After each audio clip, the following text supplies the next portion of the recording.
I don't follow trends, I set trends. I don't follow styles, I set styles. I've never in my life looked at somebody and said, let me see what he got on soccer. No, I make you look down at yourself when you see me. How you doing? This is Deion Sanders. Right now, I'm Coach Prime. I've been formerly Prime Time. I dropped the time years ago. Now I'm just Prime, but now this is my style history.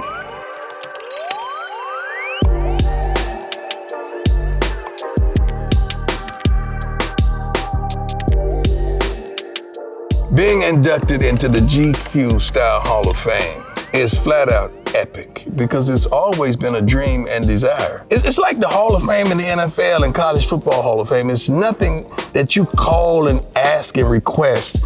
You gotta be chosen. The first look, June of '89, that was in Columbus, Ohio.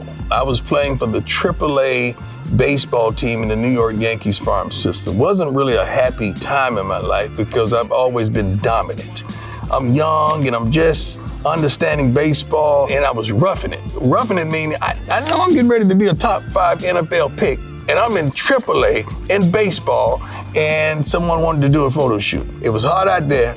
I chose to be in leather and put some of the weight on, but that picture right there is prime time. Like, it's the nerve that I had, the audacity that I had to put on some leather in 100-degree temperature, whatever it was. And it was like the wall of the rocks and I were friends, man. We was just chilling with one another, having a conversation, and the cameras just happened to capture it. The primetime logo was supposed to be like a man that was in a flash, like he was in a hurry to get there. He had somewhere to go, he had something to do. With the gold primetime across we said the ceiling, we call it the ceiling of the whole outfit. Dark EK shades, Emmanuel Khan shades, I'd never forget those. I want those so bad. I wish they could make me another pair of those. That's the only shades that I wore. I didn't wear anything but EKs at that point in time in my life. Draft day, I'm on the couch and we knew that ship was about to come in. The 5th pick to go to the Atlanta Falcons. I had previously told the several teams that were picking prior, do not take me.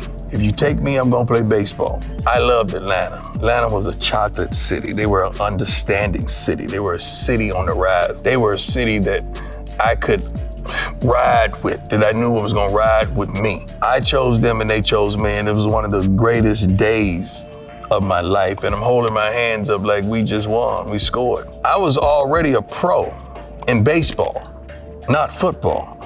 I had got broken off after my junior year, probably $250,000 to go play baseball for 6 weeks in the summer at that point in time as well. So I was a pro getting ready to be a pro. That's why I was stunned as so. That's like victory, man. That's like joy. We got this thing. We did that. And you can see the jury still the same, giving the message to the youngsters. Emmanuel Khan shades with the snake skin. I had on a Sergio Tacchini sweatsuit, which we covered up the logo and put the prime on there because all I wore sweats back then was Sergio Tacchini. That day on, my mother never worked another day of her life. That's how prominent that day was. When I look at that picture, I'm thinking about how before my time I was. There was no dudes doing privates or getting out of helicopters, man. It was Louis bag with my necessities. I was Nike up and down because I know I was gonna be photographed. Nike is the one who really booked the flight and made it possible with the private jet. First of all, I never had a stylist in my life. I've always done everything I did, the good and the bad. It was on me.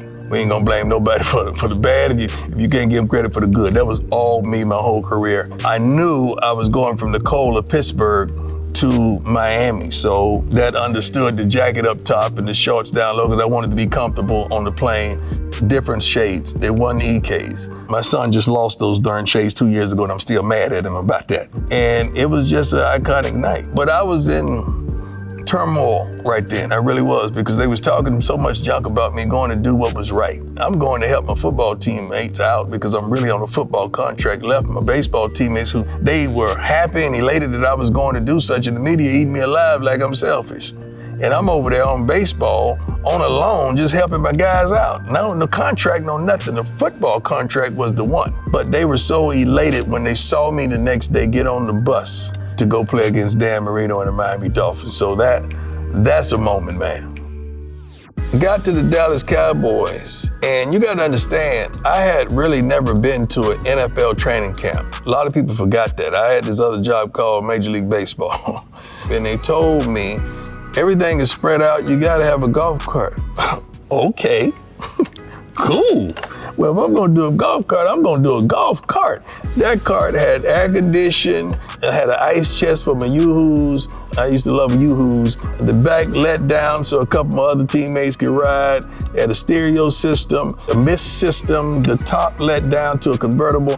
That cart was before its time as well. And that was a moment, pulling up to the camp, getting out with all those screaming, Cowboys fanatics are unbelievable. And that was a moment.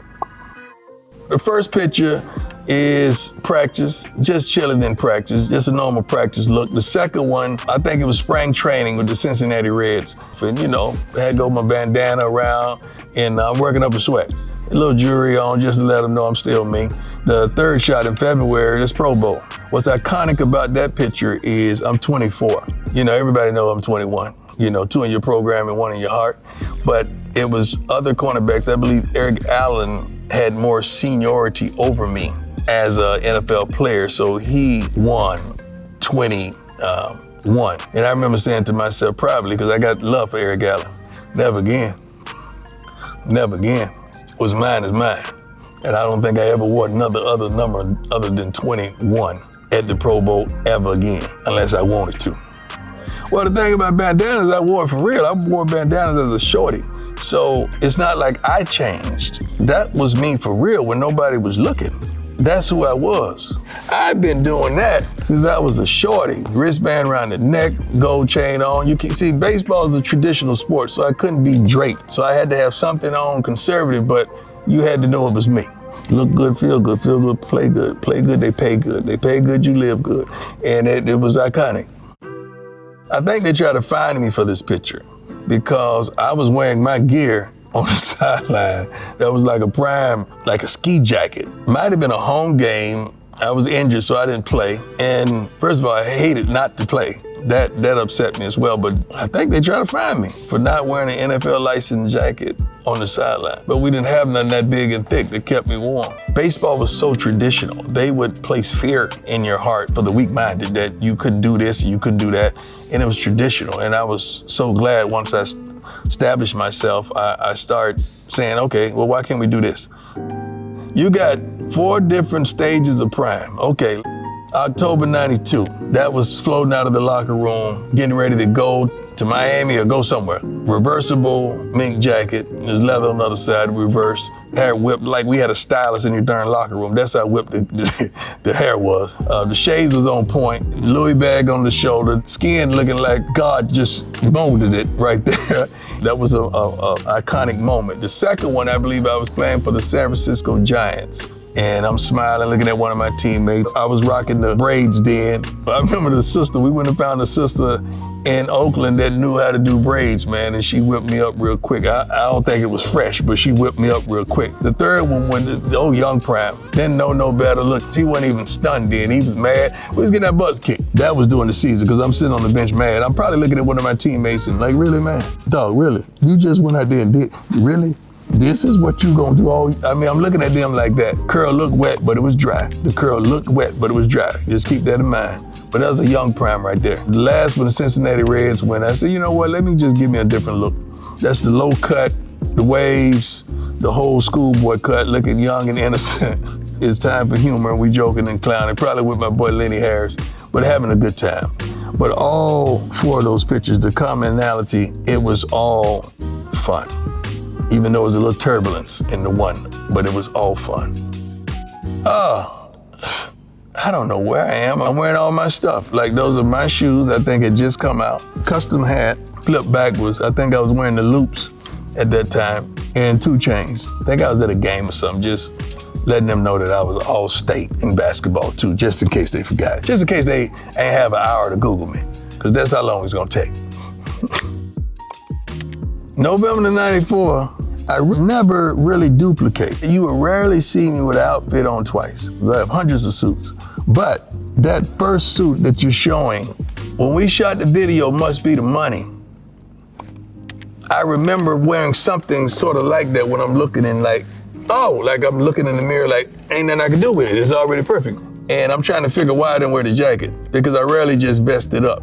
But then the second one, I don't know where I am. I don't know if it's a award show or something, but it's somewhere nice because I have on the hat and the small shades. So that means I was there on purpose. The third one, that was LL's show, LL Cool J, and he answered the door, and everybody recognized it was me. And they were cheering, and I was about to go into my lines, and I remember him whispering, hold it, hold it, hold it, hold it, hold it. Like he just wanted me to engulf it, but I wasn't an actor. I was like, all right, when he opened the door, okay, hit your line. That's what they told me. And I remember him saying, hold it, hold it, hold it. And they were still cheering. So they gave me mad love on that show, and I had a good time with LL. When I first got into the league, I think I used to wear Giorgio Armani or Hugo Boss. And I'm sitting up there thinking after it had to be tailored and altered to me, why am I paying for somebody else's name? I might as well get my own. So I acquired a tailor, David Corbett, out of Atlanta, Georgia. David is out of St. Louis now. I've never cheated on David in my life. Every suit that I own, David has made. Never in my life, not one suit. And I'm talking about hundreds and hundreds and hundreds of suits. Like when we played baseball, we had 162 games. That means we was on the road for 81. I had 81 different outfits for those days. 81, and they were all customized. When we go on this trip, I'm taking this bag. It was just like that. David made this as well. Now, let me tell you about the Hall of Fame. Hall of Fame, they do your jackets for you. I said, man, look here, just do the swatch. I don't need you, just give me the swatch. Give me the swatch so my guy can make my jacket. I ain't got time for y'all to be playing with me on a big day like that. So we got the swatch, and David did his thing. I believe Under Armour made me some shoes with my name and all that on it. And we kind of went a different direction with cream, highlight the blue with the gold. That's before things changed with the European kind of slim fit. We still was baggy a little bit then. My bust didn't even look like me. It looked like some dude, at a drive-through, not nothing bad about the dude at the drive-through, he's straight too, but that wasn't me. Because no one really seen me during the game without a bandana. So why would you make me, get a bust that goes in the Hall of Fame without the bandana? So I wanted to give the people what they wanted. People don't really remember me not with a bandana. We're looking professional, sophisticated. Whenever you see me in gray, blue, black, or brown, that means we get money. Okay, blue, gray, black, or brown, we get money. See, the suits are narrowing down a little bit. We've never been one for peer pressure, although we often put pressure on our peers. Yeah, we got to slim it down. Everybody's changed up, we got to change the game. But the saddest thing about that, you see all these hundreds and hundreds and hundreds and hundreds of suits that, when am I gonna wear those again? And I told my people, I said, just take them out, put them in storage. They're coming back. They're coming back. Everything goes around, it comes around, it's coming back. And it's hard for me to just dispose of hundreds of suits, hundreds of fabrics that some suits I never even made it to, never even worn. The first shot I got a necklace on, I'm still prime, because you gotta understand, in the 50s, the kids you're recruiting are like from 18 to 24, so if you just plus 20, if the parent had that child, that means she's 38 or 40, somewhere around that area. Okay, if she's 10 years, 15 years under me, they may have witnessed me play in some form of fashion. They might have been fans. They wanna see prime. The kid is just getting to know Coach Prime. He don't really remember me unless he Googles. But the parent, they want to see a little Prime because that's what they grew up on. So I have to give them a little bit of that often. And sometimes I forget because I'm in this light and I'm in this coaching carousel. Although I walk like I walk and I talk like I talk. When I have meetings with parents, they want to see Prime. So I got to remember that at times. I move different than a normal coach. I think different than a normal coach. Our swag is different. So our staff, we wear sweatpants, and I don't require them to wear collared shirts. We want to feel good. We want to feel like we had practiced coaching the game, and we want a little flair. We want to match the hat with the pants. You see the pants got a little white on the side. The hat has white on the bill. By the way, I pick out all this stuff for the coaches. We go out there and warm up in shorts, then we change into the game attire. We got more changes than Lady Gaga if you really pay attention to us. So the second one, that's when I went through my personal setbacks with my leg and my foot. So I was on a scooter, and we don't have a budget to advertise or market or even to recruit like the big boys. So we have to use social media. So I started putting all the ats on the coach's back of the shirt. So a running back does well, that running back watching TV is gonna at that coach and getting them DMs and try to get, so that's the way we recruit. So everything is strategic and it has a purpose. Also, our kids, when they warm up pregame, they have their ats on the back of their shirts. So, people add them up, making sure they know them and follow them. All these kids want followers, and we're trying to revolutionize the game and get them followers as well. The third one is just on the sideline doing what I do. I love what I do and I do what I love. I don't even remember taking that darn picture, but I do remember this. The Jim Thorpe to defensive backs is like the Heisman to people. Like that signifies the best defensive back in college football. I remember getting ready to go play against Clemson, and they had a cornerback named Donnell Wolford. He was good. He was highly ranked guy as well. And when we went to play opposing teams, in our locker, they would have the team's program. And I look on the cover of the team's program, and this cat is sitting there with the Thorpe. I say, so he think he me? Okay.